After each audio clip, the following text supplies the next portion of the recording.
Hello! It is the Friday Lunchtime Show with Morgan Whitfield and Todd Brennan.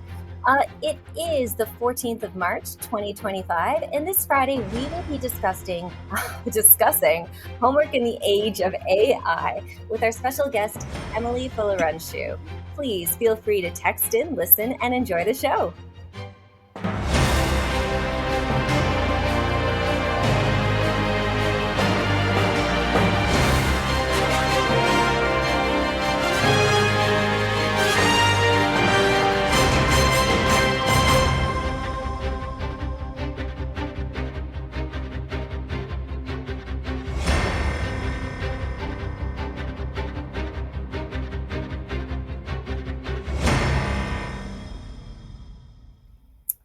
Hello and welcome. Todd, it is so good to have you here. How are you doing this Friday? Really good. Really good. Really excited for this topic. And Emily's a returning guest to the show. So really excited to have her on because she was excellent last time. Yeah, it's always a delight to have Emily on, and I'm excited about the three of us. I think this topic is exciting too because as much as it seems like homework has been debated and discussed and researched to bits, there's still so much that's new because we live in a new context. So one of the things that I wanted to drive into tonight was the idea that homework might look a little bit different now in the age of AI. We are at a place where homework is kind of at a crossroads. And I think a lot of students, parents, and teachers are questioning its value and whether it's worth pursuing and how we can make homework a really authentic learning experience soon. Let's look at whether Emily can join us. Emily, are you here with us? She's joined the room, which I think she needs to call in. There we go. Emily, are you here with us? Hi guys, sorry. I had a bit of a malfunction storage space, so I didn't have the Podbean app and then had to download it again. No, it's so lovely to have you. So Emily is a return guest. She's also been a Teachers Talk Radio host. She is a history educator and leader. Right now, she leads an incredible department of history and politics at a top-tier school in Abu Dhabi. She's a training and CPD lead. She is published and is an author of the book Succeeding as a History Teacher, which I highly recommend. It can change your practice. And she's also right now in her spare time pursuing a master's at the University of Oxford. So Emily keeps busy and also keeps us on her toes. Thank you so much for being here, Emily. Thank you so much, Morgan. Thanks, Todd, for having me. No, it's a privilege always. I am so excited to have you, Emily, because the reason I wanted to do homework and things related to homework this week is because you posted something that you had created that looks specifically at homework, the research, the positives, the negatives, the importance of feedback in it, and how effective teachers use homework. And it really got my mind thinking, like, what is homework to us in this day and age? So I thought I'd just maybe ask you to give us an overall viewpoint of where homework sits right now in educational pedagogy. Where is it in 2025? So basically, I started thinking, well, in 2025, you've got, AI, but I started my thinking around homework around 2021, 2022, because it just wasn't set. And it wasn't set because essentially teachers don't want to chase kids for homework because it just adds to workload. Nobody wants to go through that faff. So I started to think about why is homework useful, reflected on my own educational experiences, and also started to think about the systems to hold things in place. What I've, discovered in education is that you can come up with the ideas, but if the systems aren't in place to protect and to kind of, ensure that things are done, it's just not going to happen. So in my, so I started to put those systems in place in my school in the UK, whereby, they're not as privileged kids. So I tried to make it easier for them to do and easier for the staff within my department to ensure that it's done as well. But back then we didn't have the kind of the modern technology of AI now. So I think the issue now is about kids, using ChatGPT and using AI to help them. So how to differentiate between the use of AI and the real and students' real work and real input. It's really funny when I look through some of the resources that you created that really looks at the power of homework. There are some sources that say that students who are set regular homework by their teachers perform significantly better than those who are set it occasionally. The EEF has found that homework has a positive effect on average in secondary schools. And I think that there's this big difference between what homework means, how much of it is good, and when and what age it is set. Um, do you want to just kind of get into a little bit of that? What is good homework and when is it effective? So research talks about the kind of little but often theory. Also, the research shows that homework that is going to be checked and links to the current what students are currently learning as well. So the classwork is mostly effective. So, for example, I get more buy-in amongst kids with homework when I set an exam question because they know it's going to be marked. They're going to get feedback, and it goes into my mark book. That's with key stage 4 and 5. In terms of, I forgot to mention actually, my thinking about homework actually predates to. I wrote a case study for Kate Jones's book Retrieval Practice, and so basically in the UK, primary school kids are set reading homework all the time, and I just remember looking at my brother because at that time when I was a teacher in the UK, my brother was in year 6. No, not year 6, 5 or year 6. So really young. He was in primary school, and I was a teacher. And he would sometimes have to read his book to me, and I have to sign it. I don't know if you guys remember that in terms of primary education in the UK. And then he'd give it to myself, or we'd give it to my mum, and we'd sign every time he reads. And I just thought, he's getting homework all the time and he's being held accountable by this kind of reading journal. And I thought, okay, started to do research in terms of parental involvement and also in terms of retrieval practice. And then I devised this quiz booklet whereby parents have to quiz their kids all the time. Just about 5 questions minimum a week on history with the answers to kind of marry up, retrieval practice and parental involvement. And we actually saw increase in terms of our results. So I think, sorry guys, I'm just rambling here, but I think having those systems that ensure that, the homework is done and it is meaningful enables homework to work essentially and makes it effective. Yeah. I think that's really key. There's something that you mentioned there that is actually pretty important. I think we all know that homework is pretty ineffective when you are very young. So in elementary schools and primary schools, homework doesn't do that much or impact student learning, and that's been pretty consistent. And a lot of schools kind of follow the 10-minute rule. So if you are in year 1, you get 10 minutes. If you're in year 6, you get 60 minutes. But that seems like a lot to me when I think about my own child who is in year 4. The idea that he would get 40 minutes of homework every single night seems like a lot when he has quite a full day. But I think there's something that you brought up there in parental engagement that is actually really important, because homework tends to be really powerful when you have parents connected to it. So there was a study done by Epstein and Van Voris, and they looked at school and family and community partnerships. And the role of parental involvement is really key in homework. And it's a positive engagement that students can have with their parents that links them to the school. And it's also found that when it's done right, it significantly boosts student outcomes. So just like what you had when you had those revision little retrieval practice exercises for your students to take home as booklets for the parents, one of the things that I get quite a lot is I don't know what my child is learning in school. I don't feel like I'm involved in it.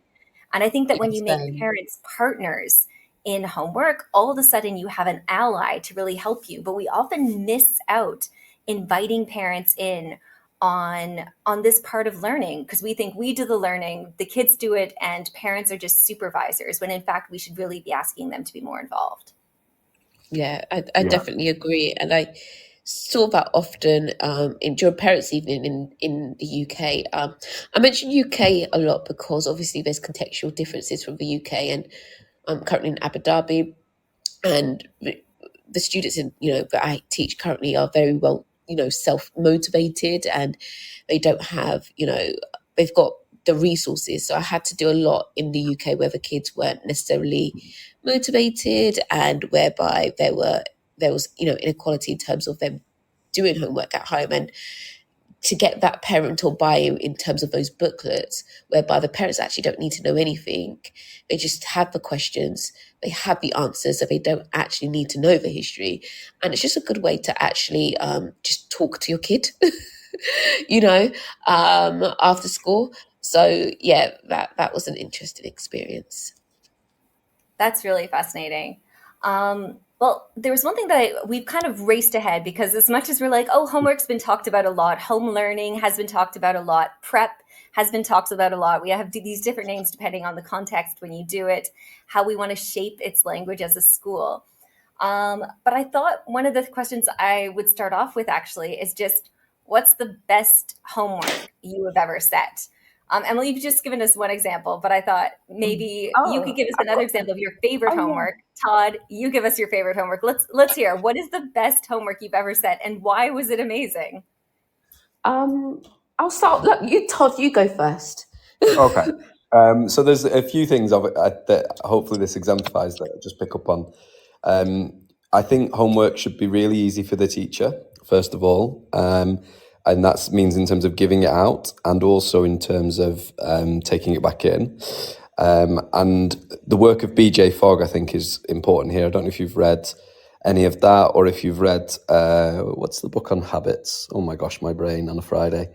Anyway, things like homework should be very, very simple. It should be almost embarrassing to have not at least have done it. So my golden rule has always been, can it be done on the bus when they remember they've got it?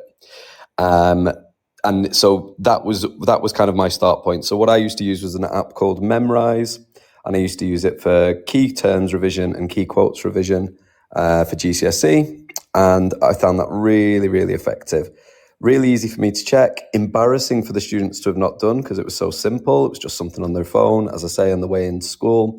And most buses in the UK where this was set have Wi-Fi, particularly in the southeast. So no excuses. You do have a phone because you get it out in the corridor and I take it off you. And I know you have Wi-Fi because you're on the bus. Also just really, really effective in terms of basically increasing their knowledge of the subject. And yeah, for me, checking it is basically pulling it up on the screen in the first few minutes. I think one of the issues with homework when it's long-winded is that it erodes adult authority because you're saying there's a task set, and then because there's so much to check, let's say you teach 700 kids, like a lot of history and geography teachers would, that's 700 pieces of homework that you're going to check. If each one is only 1 minute, that's a big chunk of your week. So I'm a firm believer in it should be just something that you can check at the start of a lesson, and it takes you maybe 30 seconds to check the whole class maximum. So that one was one that I felt was really effective. Something that I'm probably going to do now as we get the build up towards exam season, probably something that I'll roll out again, although probably we'll use a different app now. There are lots and lots of apps available. Todd, it is so funny because my approach to homework is the exact opposite. Of course it is. Of course it is. It could not be more different.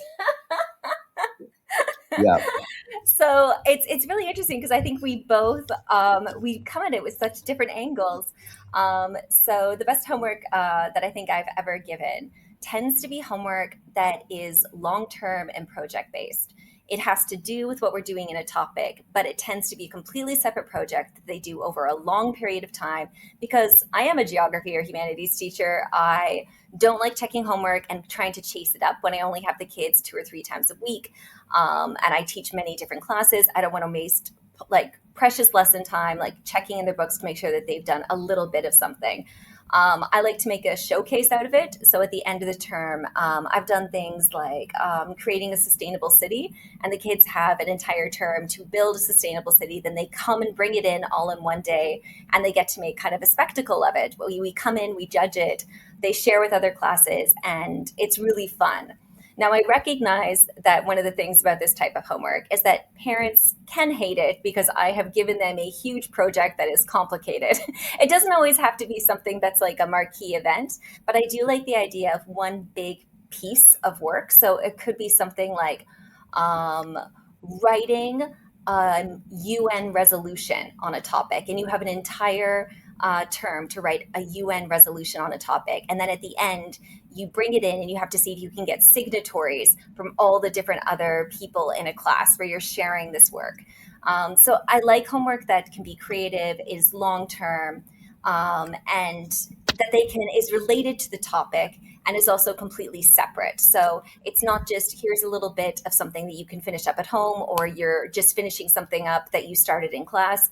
It should be really discrete and self-contained. So that is my approach to homework, which again might be arduous and fundamentally be really difficult for every single teacher to do homework like that. But that's the homework that I've considered really purposeful and fun. And I love what that. about the bare minimum kids, Morgan? Because Well, I'm yeah. always there's the naughty teenager never really left my brain. And I immediately was like, how could I do the absolute bare minimum so that she says I've done the homework and not actually engage with this? What do you Well, do that's with the those thing. guys? Homework should be engaging. Like, I think if you give kids kind of tedious little bits of work, and they have to More, remember lots of tedious little bits of work from the 10 subjects that they are taking, all of a sudden it becomes a pain. But if it's engaging and they like to do it, then there's something that hooks them in. There's also the point that if you're giving big projects like that, it's only effective if you do regular check ins and you actually have benchmarks for students to meet. If you don't have that throughout, then what you get is somebody like procrastinating for an entire term, and then the week before telling their mom and dad, oh, I'm having trouble with this, or asking the teacher at lunchtime, oh, I'm going to do this, or the day of, you just have kids that show up with nothing. So it does require a lot of being proactive and giving the scaffolds ahead of time and ensuring that students are kind of completing the frameworks that are needed to go along, which is why it's nice if you have like an online platform, whether you're using Teams or Classroom, whatever it is, to have students hand in or show you snapshots of where they are at. And that can be a really great way to kind of make sure that you still have weekly goals and targets, but it's not something bitty that you have to collect every single week or chase down in workbooks, for instance. so week one, someone comes in and they say, completed the project, miss, and they've clearly phoned it in. What do you do? Ooh, this is a good one. Okay. So that just means like it could mean a few things. It could mean that you haven't been ambitious enough and you've set the ceiling of the task too low. So in which case you have to look at, okay, what kind of depth and complexity does this project have to begin with? If they are phoning it in, then maybe the model, the rubric, the instructions that you gave them, the quality of work that you expect, maybe you haven't been direct enough in giving them really, really clear models for what the standard of work should be. In which case, providing that will hopefully give that student direction so that they understand, well, this isn't the level that we expected at. One of the things that I constantly do when I'm doing kind of big projects is I like to showcase pictures of projects that I've had students do in the past or similar projects that I've seen other teachers do so that they understand exactly the level and quality that I'm expecting. And I think that's just as soon as they understand that, all of a sudden they realize, okay, I want to make sure because I'm showing this and I have an authentic audience of my peers or other teachers that I am bringing my best to this stage. Okay. I'll just derail Have I once more and stumped then you I'll yet, let Todd? Emily go. But Yeah. no, because I Let's just hear literally, Emily's I favorite know. homework. So I've got two. One is the parent kind of oracy postcards. Although this year, it's always awkward working with teacher parents. And one of my colleagues whose son is in my class said to me, I can't believe you gave us homework as a parent. Um, so that was interesting. But my favourite actually has been that, especially in the context of the UK, because as I mentioned before, just getting students and their parents talking about history. And I shared it on my LinkedIn. One of my favourites was from a parent. So these parent postcards is the original idea. I forgot who came up with it, but it was on Twitter, now known as X. And it's just the idea of the student talking to their parent about what they're currently learning in history, but they have to use specific vocabulary and talk about specific things within the topic. And then the parent writes down what they've learned and they tick off each word that their child uses. So it's a good way to, get a conversation going, but as well as develop oracy at home, and not just in class. And in this, the parent said, yes, as an African-born woman who has lived in London, I wasn't familiar with the history of London or any of its past rulers. And then she goes on to say that she found it interesting, essentially. And just the feedback that I got from parents in terms of that task was just amazing. However, it was a bit awkward as well because obviously not all students have a positive relationship with their parents. So I could tell, and I said, okay, just speak to your peer about it. And then, so that was kind of one weakness of that task. And then my second favorite homework actually was my time in Dubai, where I got, similar to you, Morgan, about project work. We were looking at medieval England, but to tie it to kind of, Islamic histories, they had to create a treasure box of what they found, of what made Islamic Baghdad, special. So, and it was tying into Islamic inventors in the Islamic Golden Age. And in their treasure box, they put things such as a camera, medicine, just like the medicine packet, not actually, medicine inside, and explained how, without those things that we have today, how they link to the Islamic inventors. So that was a really interesting thing. And I really liked it because I had an email back from a parent who said, thank you so much for doing this.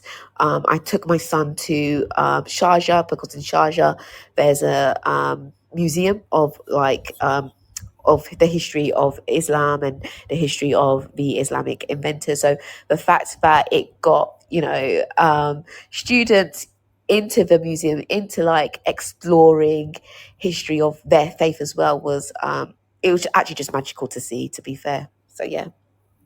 I think these are brilliant because I've seen your parent postcards and they are so cool. It's just a postcard that's like a history learning postcard. How well could your child explain what they've been learning about the Islamic Golden Age? And then you have a list of keywords on the side that kids could use so that it's easy for parents to say, oh, are they hitting these more points?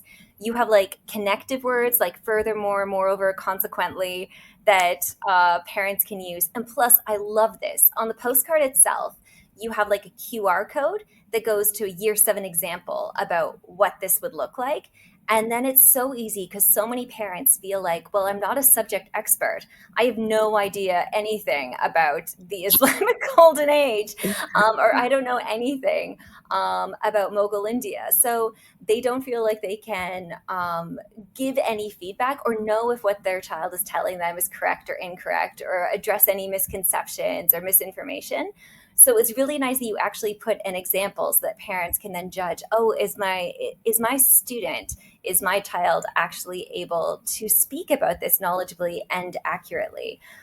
So I love that it's oracy. I love that it's a postcard. I love that it gets parents involved. And it's just a really clever tool that seems exactly how homework should be utilized to kind of to cement a lot of the communication between home and school, and also to consolidate learning that students have in class. So yeah, I think this is a really, really clever idea. You're always full of clever ideas, Emily.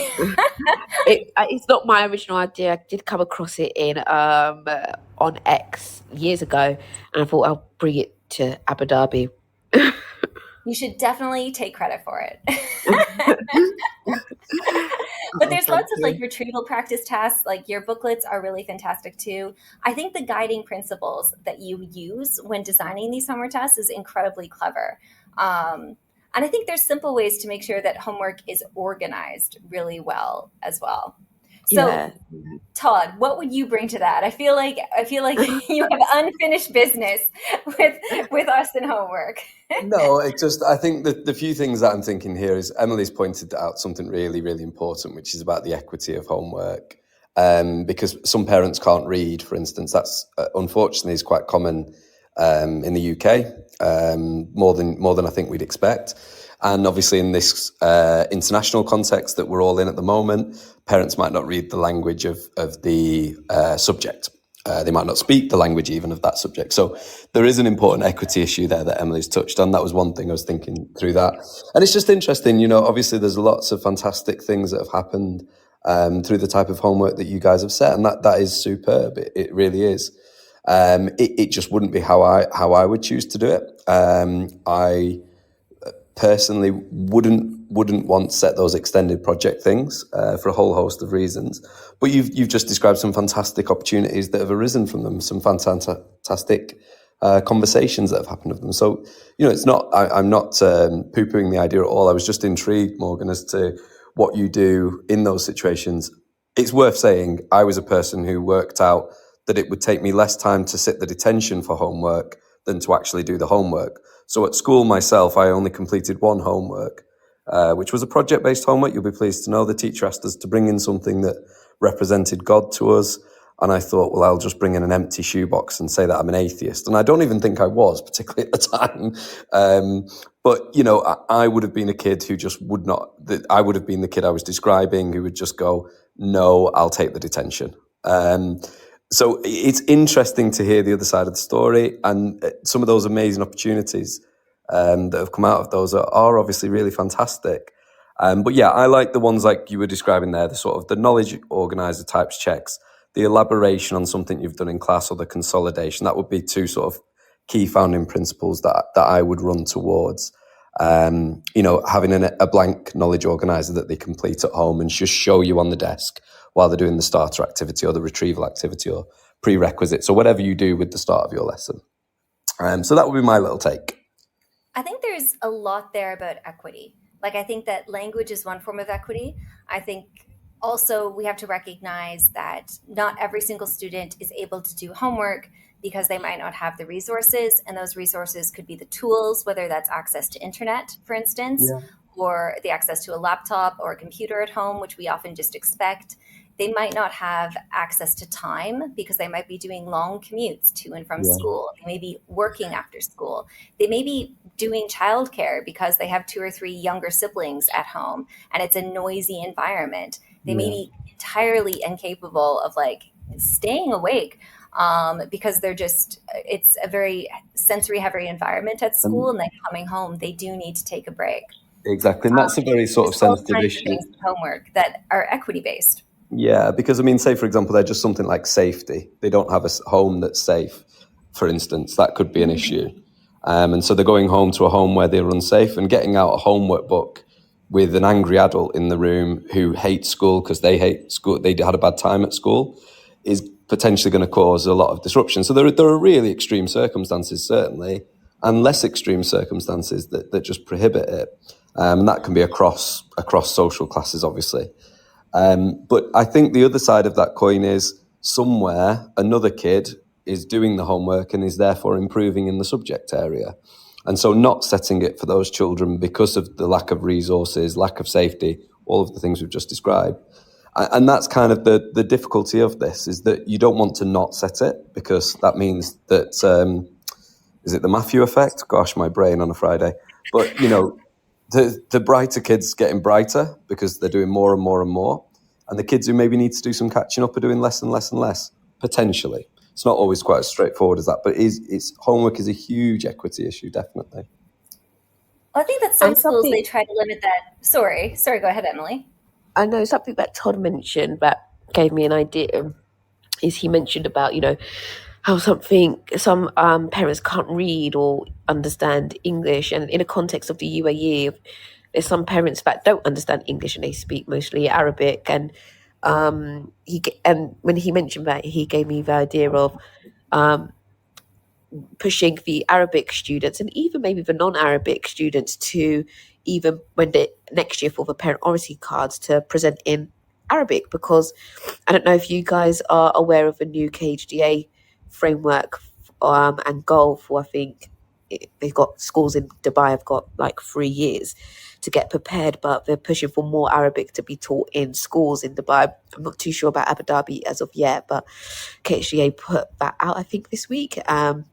So they're pushing for more Arabic in terms of the language to be in schools. So I think that could be a way in order to get the Arabic speaking pupils, especially the Arabic speaking parents, engaged in terms of what their child is doing if they don't understand English.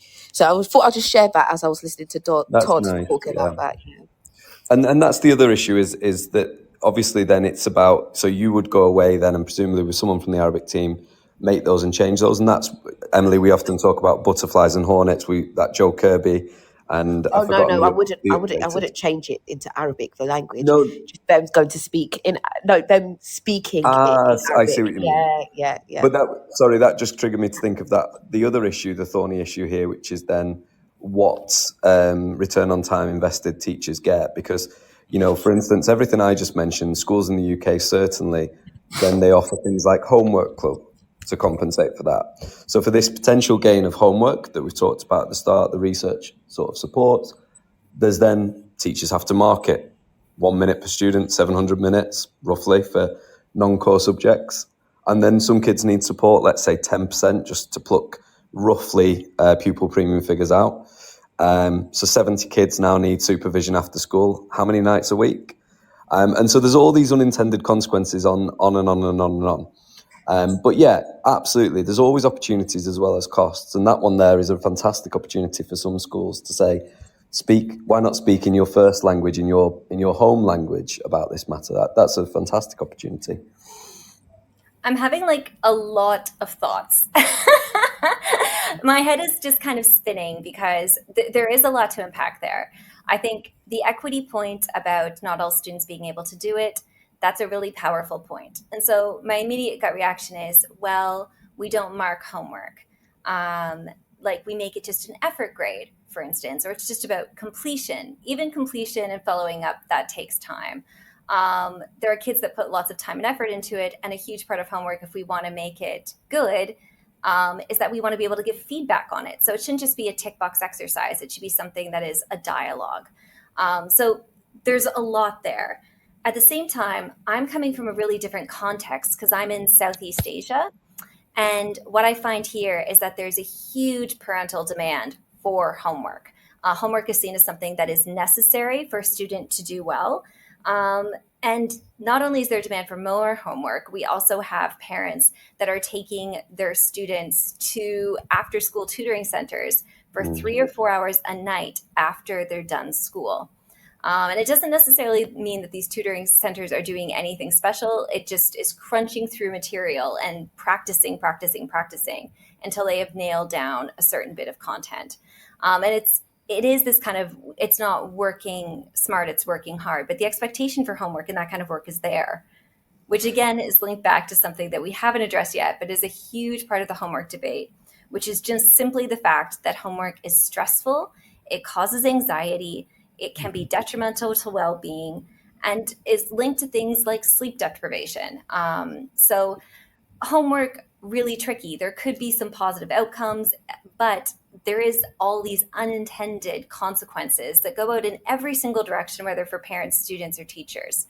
So with that being said, homework, good or bad? I think we're going to take a short break and then we will see if we can untangle some of this large homework mess. Can we come back to this Southeast Asia issue as well, Morgan? Because that's really interesting what you just said there. Yes, definitely. Okay, a word from our sponsors. Meet 2025 BET Award winner Kialo EDU, the 100% free tool for thoughtful, inclusive classroom discussion. On Kialo, students contribute instantly and simultaneously to create an interactive map of a discussion, deepening their subject knowledge and enhancing their critical thinking skills. Set tasks, track participation, and provide personalized feedback in just a few clicks. And since it's compatible with all your favorite LMS platforms, it slots seamlessly into your existing workflow. Over 1 million educators and students are already using Kialo to make the world a more thoughtful place. Join them today at kialo-edu.com.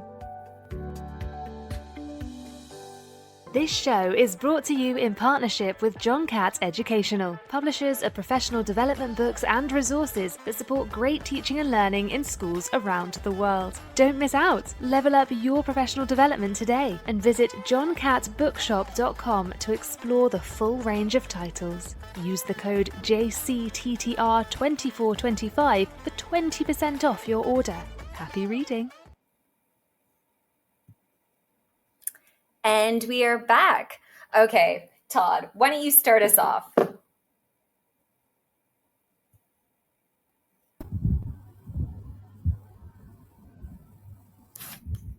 Oh, Todd, are you there? I think you might have muted yourself. Myself. Okay. Sometimes that's better if I'm muted. No, so I think this issue of sort of Southeast Asian and East Asian in general homework thing is really fascinating. I remember reading a book not so long ago.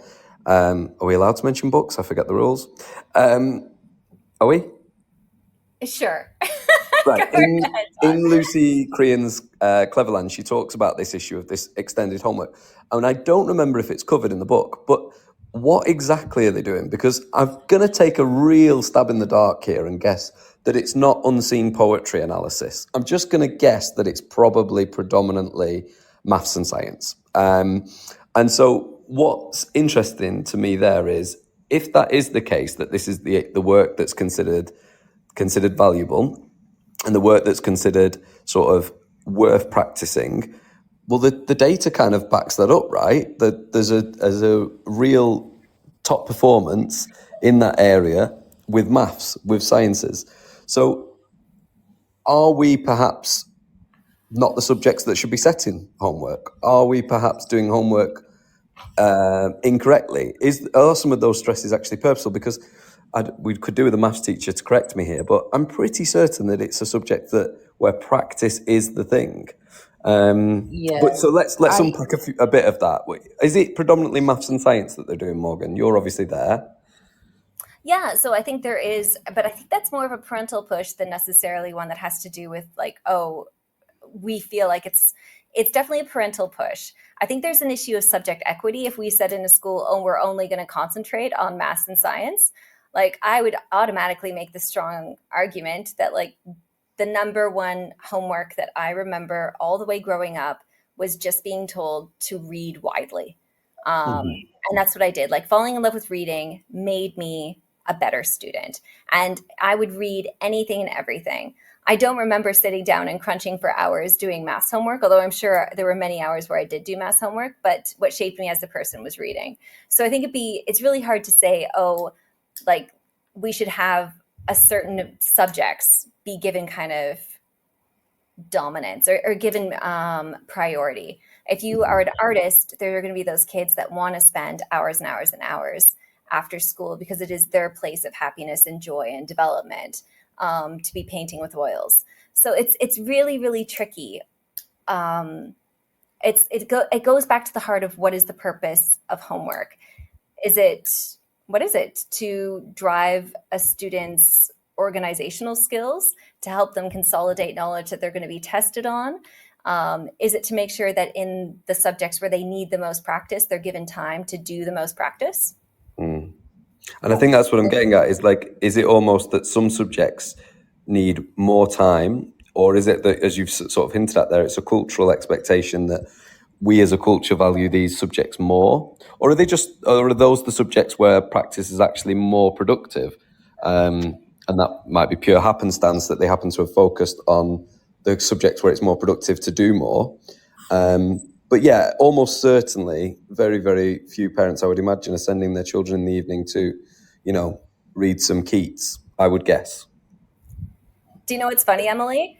In Canada, well, in the Ontario curriculum, history is considered one of the more important subjects. So you actually take more history and are expected to do more history than geography, for instance.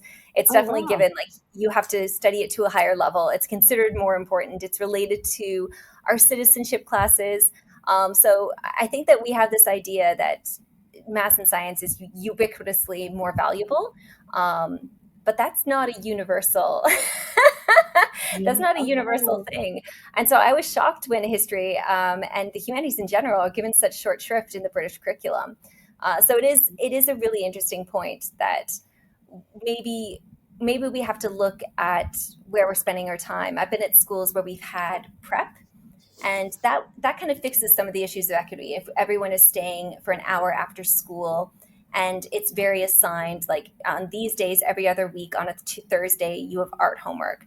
Then 2 days a week, you have English homework. 1 day a week, you have math homework. And then you have science every other week. Like, it's very like, what each of your group is doing for their homework, and it was assigned separately, and it was organized quite clearly. And you had teachers that were around that during that time to support students. And it was really powerful. The homework was meant to be self-completed within the hour of prep that was after school that it was designated. It was really organized. So this is a really efficient, and then within the school day time with teacher support. But this was a school that could afford to do that designed its school day around this idea, that we use the hour at the end of the day for this type of consolidation of school learning. So I would say that even on top of that, kids did work, but for the most part, for Key Stage 3, especially, I found this to be pretty effective, although not necessarily the most creative. It's kind of soul deadening to sit at the end of the day and watch kids for an hour just kind of bow down their heads and get on with work. Thoughts, Todd? You would enjoy that, Emily? What do you think? I wanted to kind of go back to what you said about the intention of homework, because the kind of aims I have for homework in history specifically differ from Key Stage. So, for example, there's more creative tasks and more engaging tasks in my Key Stage 3 kind of homework than my Key Stage 4 and 5, because with Key Stage 3, I want them to fall in love with, history and engage with history and know more and feel inspired. Whereas my Key Stage 4 and 5, I've got you now. And you've chosen to do this, so the love's already there. So now it's just about exam questions, quizzes, and acting on feedback. So week A, it's always an exam question. Week B, you use your green pen to act on that, or you do a quiz online. So it's very dry, it's very boring, but they're getting that continual practice. So Key Stage 5 and 4 is continually exam practice. I know that's not everybody's cup of tea, but that's how I personally got the results in my own practice. So it's a lot of marking on my end, but it's worth it. And then I just enjoy the game time at the end of the year. So yeah. It is work intensive. I think both you and Todd, when I think about the time that you both put into feedback, the care that you give in marking, I think it's something that you both take a lot of pride in as teachers. But it is really, really intensive. And I think that's the other thing. There is questions about, well, how work intensive should homework be? And are we getting bang for our buck if we're investing a lot of time marking it? I think routine, both you and Todd have spoken about the importance of having a routine so that students expect it and there's a regular rhythm to homework, and that makes it really impactful as well. Yeah, and I think obviously the feedback is dependent on the effort in, isn't it? I wouldn't mark, for instance, something scrappy that's been sent in. If I on the rare occasions, I do sometimes set exam questions for homework. If something comes back scrappy, I will just hand it back and say, when it's finished, bring it back. Because I'm not going to, if something was a 30, 40-minute task and it's clearly been done in about 6, I'm not going to give you my time, because it's probably linked to actually what we'll talk about in a minute with AI. But if this isn't you at your best, or at your current state, the best you could give me at that time period, then it's not actually worth me marking, because you're not going to learn anything from it. And I'm just going to spend, well, I'm quite quick with marking, but let's say I'm going to spend 3 to 5 maximum minutes marking this. And I could do other things. I could make a coffee. I could do something else with that 3 to 5 minutes. I could look out the window. I'm not going to mark something that you haven't actually tried to do. So yeah, I do think that's important as well, that the teachers have some sort of standard with what they're expecting, as you alluded to earlier, Morgan. Yeah, I think you kind of opened up maybe the second half of what we want to talk to today, which is, has homework changed in the age of AI? Because I have noticed that some of my more prosaic homework assignments all of a sudden sound very similar. And when I ask a student, well, can you explain how this is hegemonic? All of a sudden they don't have the words, and they're like, what is hegemony? Yeah. So it's really easy for students to complete something in the easiest, most perfunctory of ways, and there's no deep thought that's happening there. So how do we create homework that is AI proof, but also how can we create homework that perhaps utilizes everything that's wonderful about AI and adaptive teaching platforms? That's a really good question. In terms of, so for example, I when it comes to exam questions, I ask students to handwrite them. Doesn't mean that they're not using AI, but I guess it helps a bit. But those inclusion students that use a computer for their actual exam, I let them type. Usually, to be fair, it's not AI. And I think that's because of the nature of the kids that I have. They are very kind of self-motivated and really want to do well. And also I always set them up. So we always do plan the exam question as a class together. So what would be the point? What evidence would you give to support that? Okay, how are we going to evaluate it? And so on. So they are set up well to do it independently as well. So yeah, I also think having, quizzes. So for example, you've got, carousel quizzes you could do. You've got the GCSE pod, so those various platforms that can be used to set retrieval practice quizzes are very useful as well.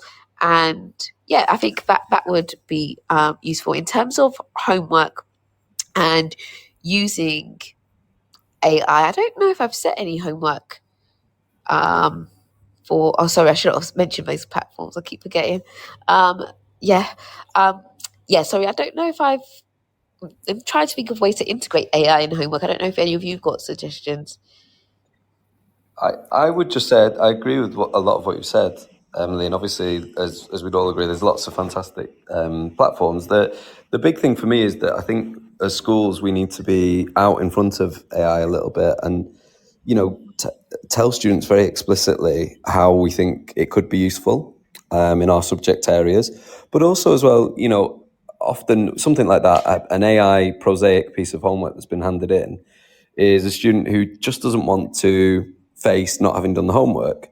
And again, I think it's important to sort of say in those situations, just don't hand me anything in. I would genuinely rather you didn't hand me something in than have to check 700 potentially pieces of work for AI. And I'll be able to spot it because the language won't be your language, and I know your book, I know what your work looks like.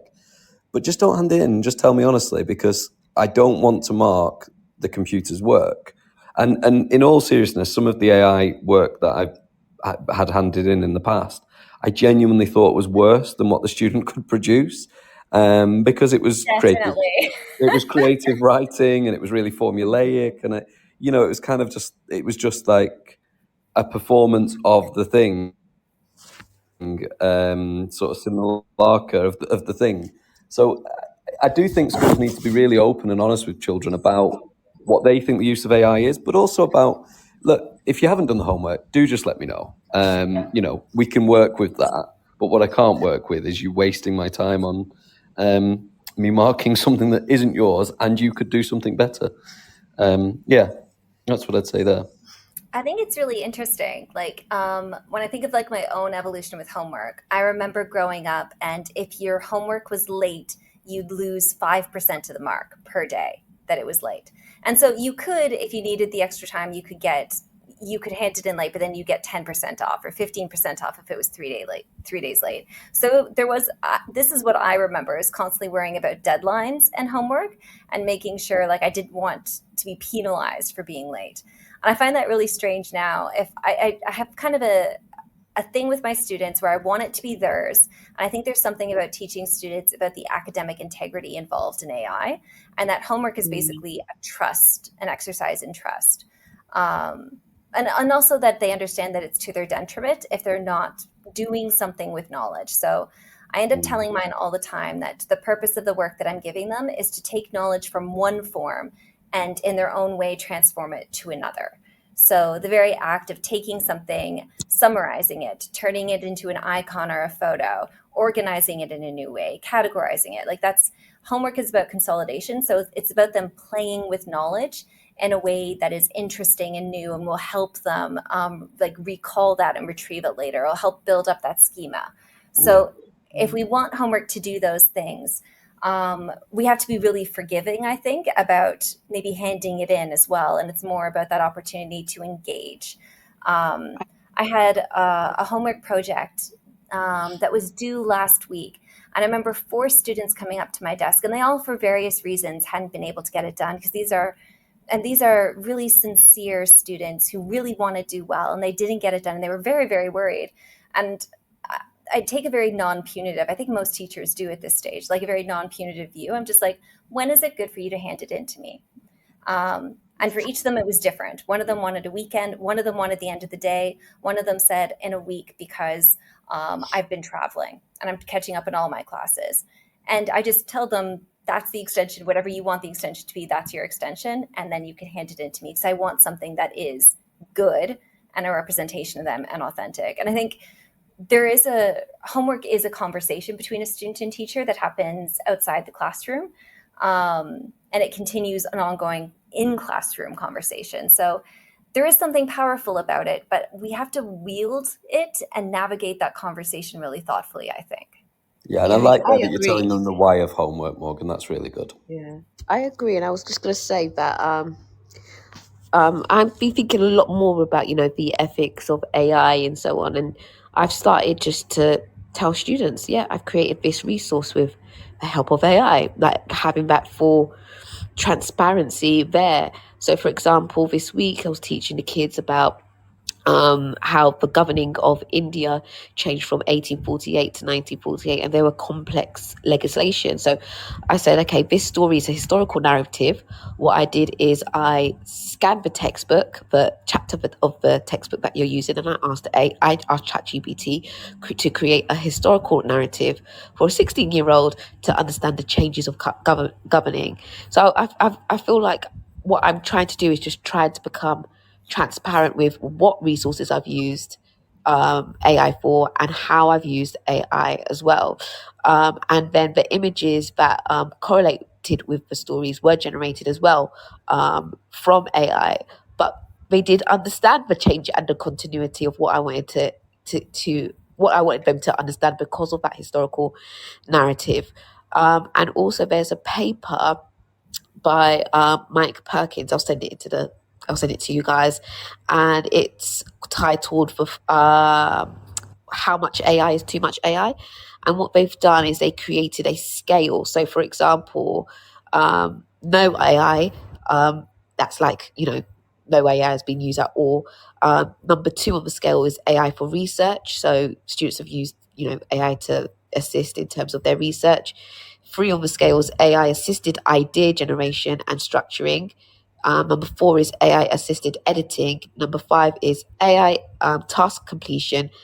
human evaluation, which is, we don't want students to be in number 5, and then number 6 is full AI, and we don't want students to be in number 6. I'll send that to you guys, and I just think it's really good for, I don't know, the digital leads or heads of teaching and learning that are trying to kind of create an AI policy. So what does the ethics look like in your school? What does the transparency look like in your school? What scale should students be at? Is number 5 on the scale too much? Is number 6 prohibited? I think GC, is it JC? The qualifications, they are allowing AI to be used as well. But it has to be used, I think, they can use it for research, it says, but it has to be cited as AI. So yeah, I think even exams are coming. The exam boards, in terms of, is it JC or G? Yeah, I think it's JC. Yeah, or JCQ. I'm not too sure. That's what I'm trying to say. So they're even trying to get students to be transparent in their use of AI, and they allow AI to be used for research, but it has to be cited, and they have to also put evidence in terms of what prompts were included. I know this because the head of sixth form did an assembly on this week. It's really funny though. AI is one of those things, I think, because it's the Wild West as well. Homework is like this and AI is like this, but what we want ideally are whole school approaches. So it doesn't mean you have to be prescriptive and say that homework has to be done this way throughout the entire school. And these are our expectations for exactly what homework is. Because like I mentioned before, I've worked in a school where we had very discrete tasks that you had to finish within 45 minutes after school every day, and it was set like that. And it can be quite prescriptive. But at the same time, you want consistency for students across many different subjects, and consistency in how a teacher collects homework, how it is tracked, how much is given, which year groups are getting it, which subjects. There's a lot there that, in terms of a whole school approach to homework, you kind of want to all be on the same page so you're not overwhelming or confusing students and parents. And teachers. And teachers. And if I have different expectations for AI and homework, for instance, than another teacher, or I have different homework expectations, like together, even the three of us who are really enthusiastic teachers, we talk about vastly different approaches to homework. And imagine what it would be like if we were all working in the same department. How would we all decide on a way that we would consistently have homework across our department? So just throwing that out there, what are the general principles or guidelines that schools should decide upon, so that they're all on the same page when it comes to homework? I think it should be very, very subject specific. So for example, art, might use a lot of like hands-on learning and whatever, but it's not necessarily something that is needed in history per se. So I think it's for the subject specialists to kind of decide what homework tasks, what thinking needs to occur that would best kind of maximize the cognitive processes that students need to engage with in order to be better disciplinary thinkers for that for that subject. So it should be, I'm very kind of against, not against whole school policies, but there should be a whole school policy, but then, the subject leads along with the department need to kind of think about what does that look like within our subject. So I guess I know what it looks like in history, but I don't know per se what it would look like in geography, if that makes sense. I think we've just talked about this before, the idea of like there should be a lot of departmental autonomy. I think we all agree in the power of our discipline. We've talked about that a lot. I'm definitely a proponent of that. It just resonates with me so strongly. It's interesting. I was having a discussion with a colleague earlier this week, and she was talking about how she set homework, and she uses an online platform, and it's incredibly consistent.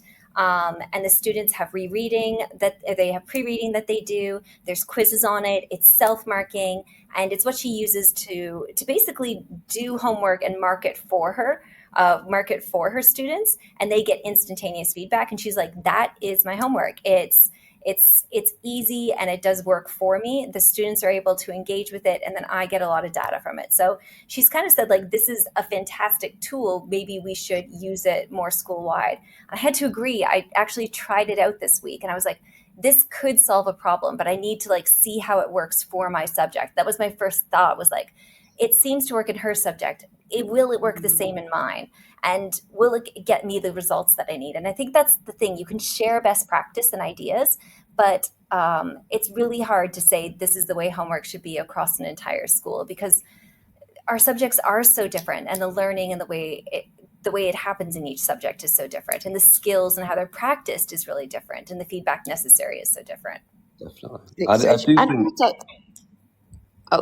I was also going to say, sorry, that also people's like working rhythms are quite different as well. So although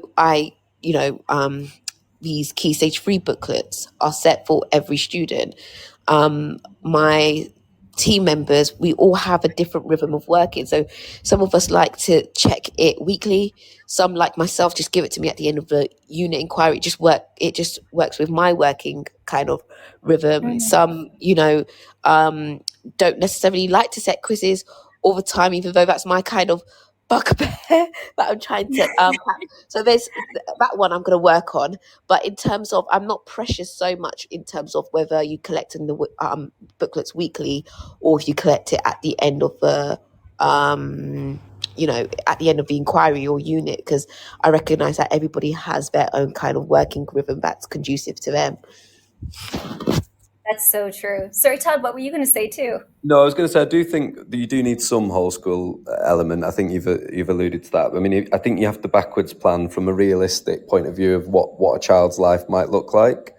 I mean, I don't know, Morgan, obviously you've the same amount of children as me, but when we have things in the UAE, you have rain days, which will sound very novel to people outside of country, but there are days when everything stops for rain, much as there would be a snow day in the UK. And on those days, to be perfectly honest, as a parent, I made and probably would continue to make the judgment call that very minimal amount of work is what I want for my children. I want them to go out and enjoy something and experience something. And I do think schools, it's important that they backwards plan from what they think a child's evening might roughly look like. So, if the school day is 7 till 3:40, roughly speaking, the child might need to get up at 5 a.m. to get ready, 5:30 possibly. The child that lives the furthest away, let's say, has a 45-50 minute commute. So they're going to need to get up around 5:30. They probably then get home, if the day finishes at 3:30, probably get home about 5 p.m, maybe 4:30, 4:40 if they're lucky. So then you're looking at around 3, maximum 4 hours in the evening. Let's say an hour for dinner, an hour and a half for a sports club, allowing for a bit of a commute to that sports club. So you're looking at about 6 hours available in a week for a child, and then that leaves them then with their weekend, obviously. So then we've got 12 subjects. Okay, so each one of those, let's say, just wants half an hour, and we're going to say the child doesn't need to do anything at the weekend to do school. So every evening there's an hour of prep, an hour of homework, whatever the school decides to call it. And then is that the life that we want for the child? Does that sound right? Are we okay with that? Are we in partnership with the parents there? I was going to say, just to, I don't know, different views here. I like how, you're thinking about well-being, and I think that's very contextual to the UAE, and I definitely agree with the UAE. But my kids that I taught in the UK, primarily I use homework to create that sort of kind of discipline, because they just lacked discipline. They really did lack discipline. Some of them were, if I was to be really polite, just passive. If I was to be quite straightforward, just very lazy.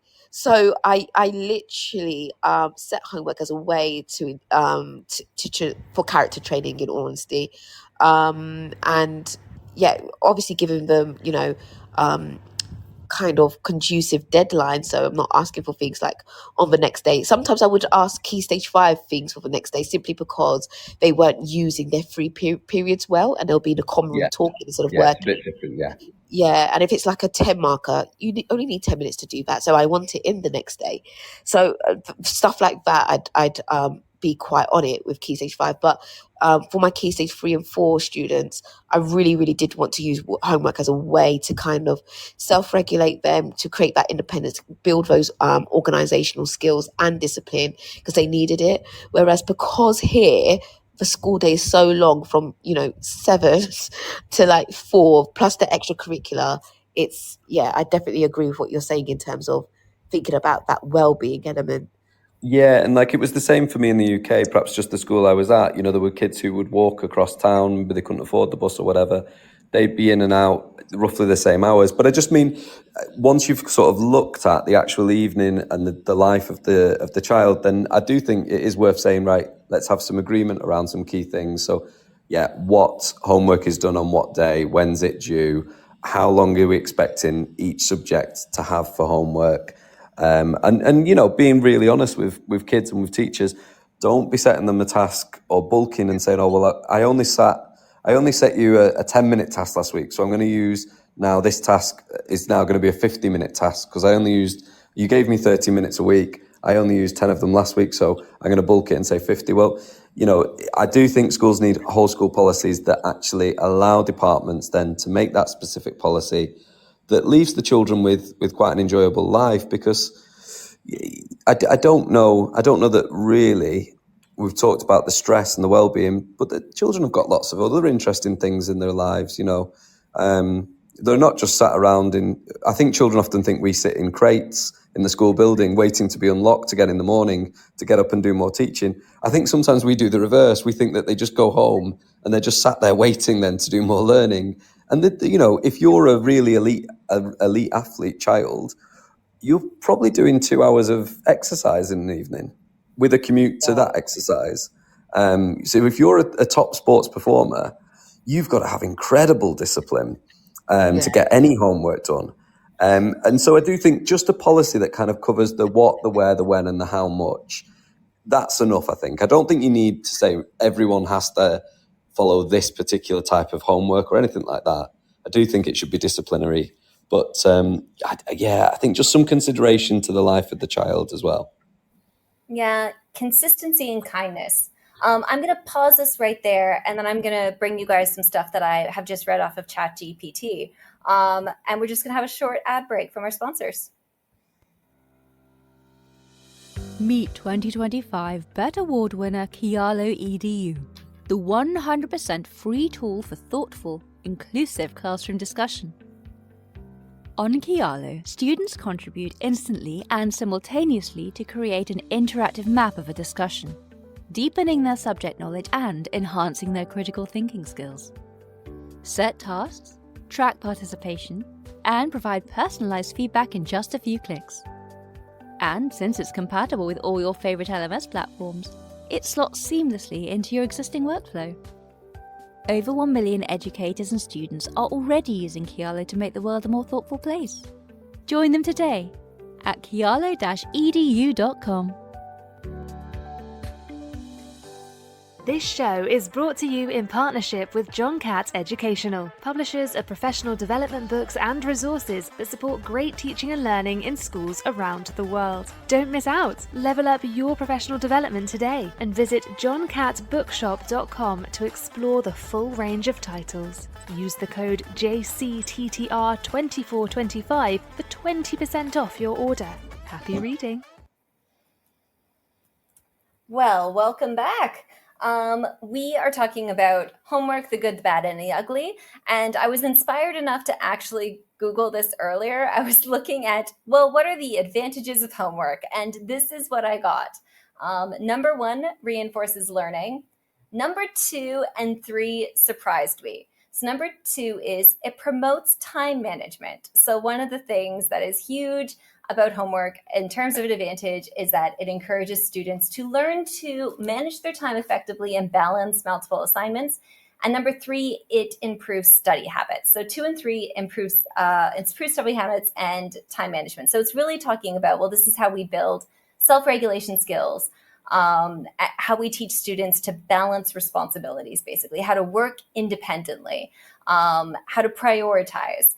So these are more, again, these are important skills, but I'm not sure if the bang is worth the buck here. The other things in terms of advantages of homework that made the top 5 is enhances academic achievement. I would argue only if the quality of that homework is high and the impact is as it intended. And the 5th one is that it is a parental involvement, a communication tool. So I was actually surprised by these top 5 advantages of homework, that 2 of them would really be about, well, we want our students to actually understand how to organize their life outside school.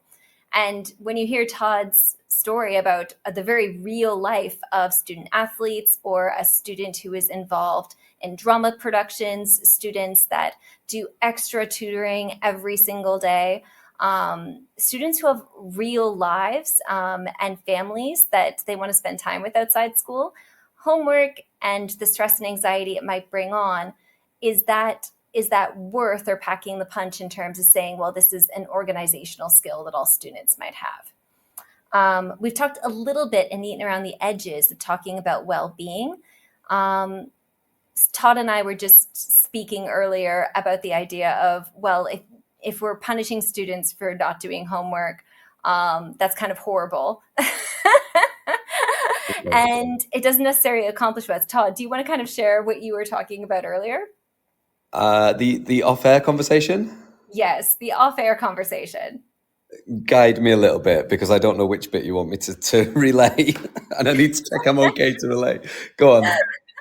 I think you were saying, like, you had, as a kid, you had homework detention that was 2 hours long. Okay, So I thought I'd said this before. Yeah, it was, I think, can't remember if it was an hour or 2 hours, but on the very first day I spotted that the flaw in the system was that it took far longer to do the homework than to just sit the detention. So every Friday I turned up for a detention for homework. I think throughout the entirety of my 5 years at school, I turned up and I wrote out something about dentistry for 5 years. And I just thought, well, that's much easier than doing all this excess homework. And as I said, I think I did say this story before, so it's fine. But there was one homework I did where we had to bring something that represented our belief in God for RE, religious education. And I brought in an empty shoebox. I'd happened to have bought some football boots a few nights before, and I saw it and smiled and thought, that'll do, I'll bring that in.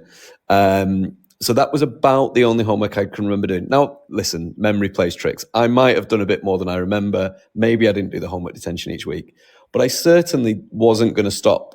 You were talking about engaging projects.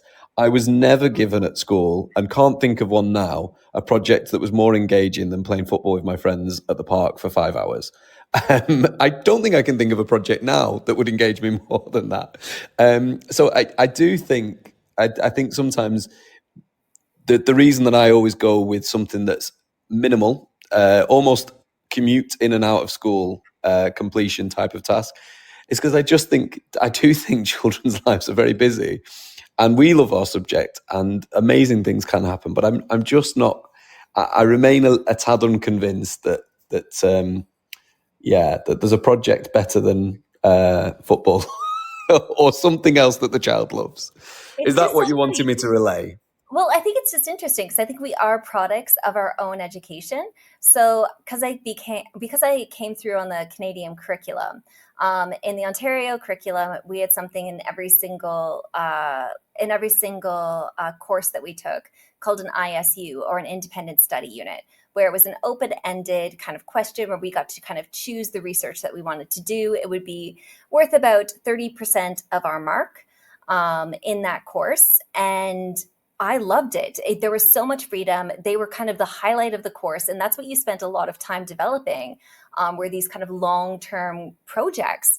And there were so many of them that I still remember today, and that really resonate. And I think maybe that's why my own approach to homework has been about longer term pieces of work with a lot of student choice and voice involved, where there is this element of, I remember doing big presentations and displays at the end, and I think I've kind of made that a facet of my own homework. And I think I really think that it is about engagement. Homework should be interesting. One of the things that I like to do on parents' evenings is I always have a handout that I give to parents on parents' evening that says, if you want to do more in the subject, do this. And so they're really simple things for parents to do at home. So I started off as simple as make sure that there is a map or a globe in your child's room and make sure that you test them with it. So just play around with a map or a globe. It's amazing how much fun they are. I give them geography games. I give them National Geographic links, podcasts that they can watch, different things depending on the stage in year group that a student is in. But this isn't homework. This is enrichment and extension. And just having that to say, this is something that I think would capture your child's curiosity. This is something you can do to make the news and current affairs more alive in your home. That's really fun. It's not homework, it's enrichment. And I think I see homework as something that is an extension beyond just pure classroom learning as well. Even though I know that a lot of the research says that homework is this perfect opportunity to consolidate, to retrieve knowledge. It's that opportunity to revise really well and learn things about how you can be accountable for your own learning journey. But at the same time, I kind of want homework deep down to just be fun. And so the question for me is how to make it fun. Yeah, and you absolutely would have been that person that really enjoyed that. I get that, and I love that enrichment portfolio. But I'd ask you to cast your mind back. I know you Canadians are awfully polite, and I know there's not a lot to do there. I know there's very little to do. It is just ice and lots Polar of people bears. using them, and polar bears, and people using their manners. That's stereotypical. No, it's true. But there must have been someone who wasn't doing it. But I do love that idea of an enrichment portfolio for a department. I think that's absolutely amazing, because it's a classic parents' evening question, isn't it? What can they do to get better in your subject? So preempting that and having some ways in which to enrich your knowledge in that subject is definitely worthwhile. But I don't believe everyone did it. Surely someone was playing ice hockey. Surely. No. It's not like an idyllic thing. And I know that homework is, I really do believe that sometimes students, they fall in love with subjects. And so they want to do homework in those subjects. Definitely. And then there are subjects that they need to do homework in because there's unfinished learning, because there's lack of prior knowledge, there's misconceptions, they're not making progress that they are. And homework is seen as this way to catch students up. And my question is this: is homework the best way to catch students up? Because I think there's something that happens where we have a parents' evening where a student is not making progress, and we're like, well, you need to make your student do this, this, and this at home. I've given them a stack of past papers, and now it's really on them. Can I talk briefly about my experience with homework? So I am better with words, so I was good at languages, anything essay-based subjects.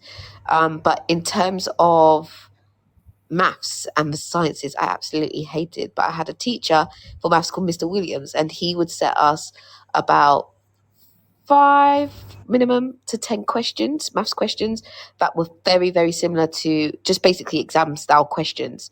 And it would be on a weekly basis.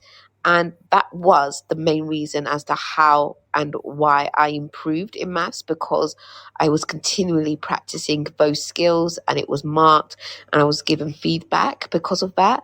So based on my own experience with homework, maybe just with maths. I don't really know with other subjects. I know in my subject I've seen students improve with that in terms of using homework. But yeah, I do feel like homework could be the best way. And the reason why it worked for me is because he didn't just give me the worksheet. We practiced those skills in class, and then it set me up to be able to practice independently at home. So it wasn't like, just go off and complete the worksheet. It was like a continuation of what was going on in class for me to practice upon.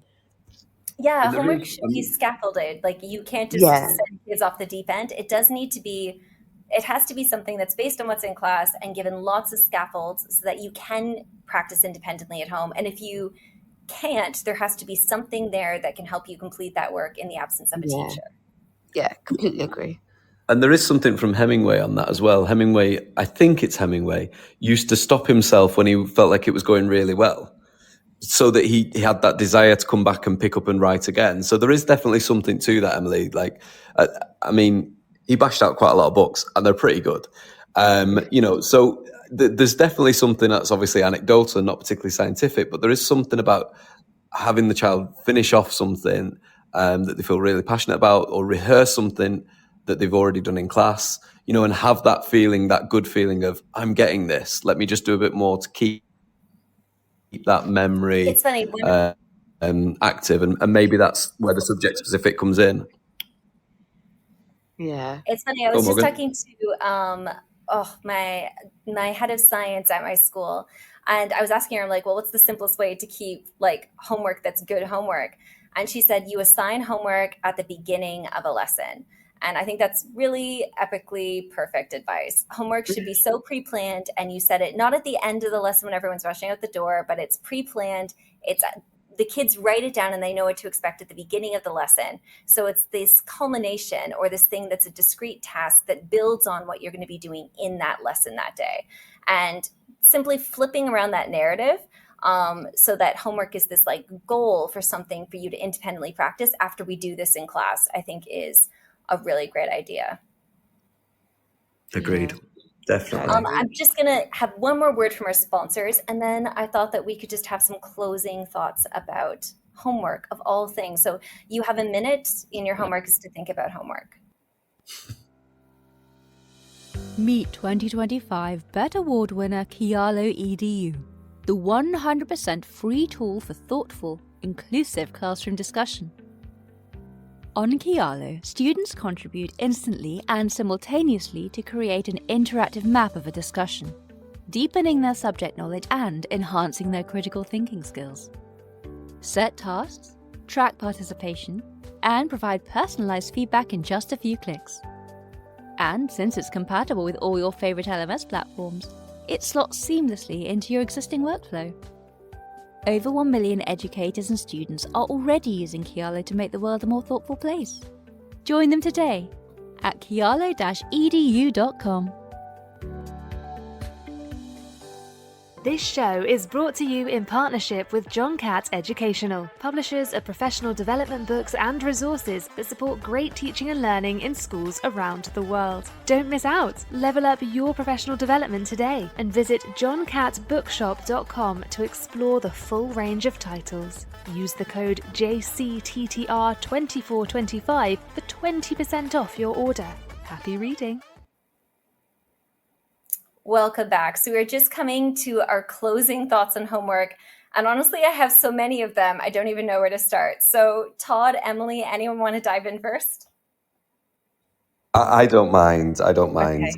So I think my closing thoughts very simply are, I love the enrichment idea. I think that's fantastic. I think that gives an opportunity for all the good things that you've both mentioned about homework.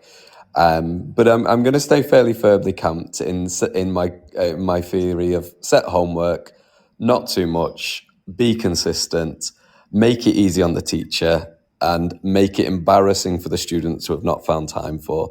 We're talking 7 minutes, 12 minutes, something like that. Because I do think that we do have the hours in school. I think if we use our time really productively, I think it's not an issue of curriculum coverage. I think that's one of the weakest uses of homework. But, I do think at times there's a necessity to kind of do a bit of an ad hoc, a bit of a kind of loosey-goosey, just finish this off thing. I don't do it personally very often, but I can understand why some might. So little and often, but very consistent, and ensure that it's set way in advance so that it's consolidating. And I think I've added a few times, but I do think elaboration on an idea can be very, very useful as well. But that would be my closing thoughts on it. I'm not anti-homework, but I do think it's one of the things I see in schools done really poorly. And I think when it's done poorly, it erodes adult authority. Because if you're asking a child to complete something, they don't, and the consequence isn't that bad, or there isn't a consequence, then you're really saying that my words don't matter, and that worries me deeply. So I probably haven't changed my position apart from getting very excited about that enrichment idea, and some of the lovely examples that you've shared, both of you. So apologies. I am quite hard to change. It is quite hard to change my mind. So you probably were up against it there, both of you. No, I like that, Todd. I really like that. I think for me, I'm trying to just personally, I've been, going to the gym a lot, and I just feel that homework should be like a well-planned workout. So it should be designed to strengthen the right muscles, which should be knowledge and skills, and not just make you sweat like busy work, essentially. So I feel like homework should just be like a well-planned workout, which I'm trying to do physically. Yeah. Emily, that is so perfect. I can't top that lovely metaphor. Yeah, I think my big takeaway was just kind of reflecting on parental involvement. And I think that there's something there. Emily, your example of the Oracy postcard, like that really resonated with me, because I like this idea that there's a pedagogical way that we bring parents in too. So when we say like we're going to be using Oracy, we want students to elaborate and be able to speak about something. You're asking both the parent and the student to use a technique to help with learning. And then parents have an understanding of what that technique is. So they might be then more open, or they're prompted then to ask, well, explain this concept in science to me, if once you've done it in history. And I think that one of the things that I noticed that's really important, I've been speaking with my SLT, and one of the things they're really keen on is the idea of a parent curriculum. So one of the things that goes into a parent curriculum, where we at different points kind of share our learners' journey as they go through school, is sessions on metacognition, sessions on retrieval practice. Parents should be our partners, and homework is this place where learning meets students, parents, and teachers. And sometimes teachers can't be there every single time, but our teacher's voice and the way that we teach is actually something that comes and sits in a parent's home. So it should be really thoughtful and good. So I think I really like that kind of the idea of parental involvement, and that one example, when I think about how that could ripple, is really powerful. Well, I love that parental curriculum. I love that. Yeah, I can't take credit for it. I have a few. I'm really lucky. I work with a really great SLT, and they have great ideas like that all the time. And I'm like, well, let's make that a reality. So yeah, yeah. But I think that's all the time that we have for today. I just want to say thank you, Emily. It is always so lovely to have you on. I always love reading whatever you write. Your ideas are always so research informed, and then your own insight, and then the practical strategies that you bring. They always they always awaken me.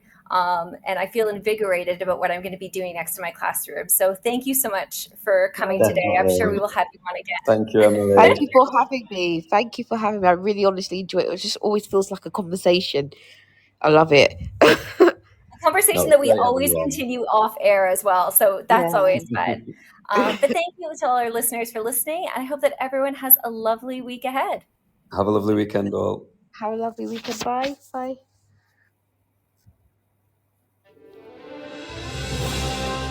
You've been listening to Teachers Talk Radio. Tune in live and listen back at ttradio.org. We look forward to hearing from you next time on Teachers Talk Radio.